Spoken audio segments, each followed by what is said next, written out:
cos 2 theta is the same as cos theta plus theta, which is equivalent to cos squared theta minus sine squared theta by the sum to product formula. Since sine squared theta is 1 minus cos squared theta, we can rewrite the expression as 2 cos squared theta minus 1. Now, we need to evaluate the integral of 2 cos squared theta minus 1 from pi over 3 to 3 pi over 4.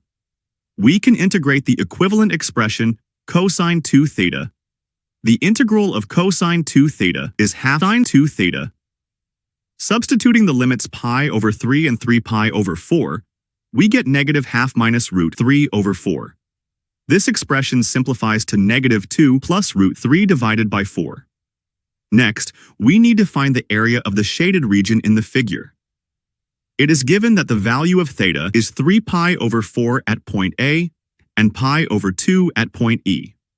First, we need to find the value of theta at point B, which is the intersection of the two curves. At the intersection point, the two expressions, 2 cos squared theta minus 1 and negative cos theta, are equal. Rearranging the equation, we get the quadratic expression in terms of cos theta, which can be factorized as 2 cos theta minus 1 times cos theta plus 1. This gives two conditions: cos theta equals half, or cos theta equals negative 1. We need the value of theta between 0 and pi over 2, which is point E. Therefore, we take cos theta equals half. Theta equals inverse cos of half, which equals pi over 3. So, the value of theta at point B is pi over 3. From part B, we have already calculated the area under curve C1 between pi over 3 and 3 pi over 4. To find the area of the shaded region, we subtract the area under curve C2 from this result. From the figure, R1 is obtained by integrating negative cos theta from pi over 3 to pi over 2.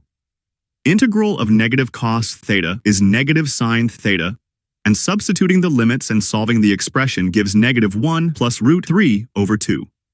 To find the area of the shaded region, we calculate the difference between negative 2 plus root 3 divided by 4 and the value of R1.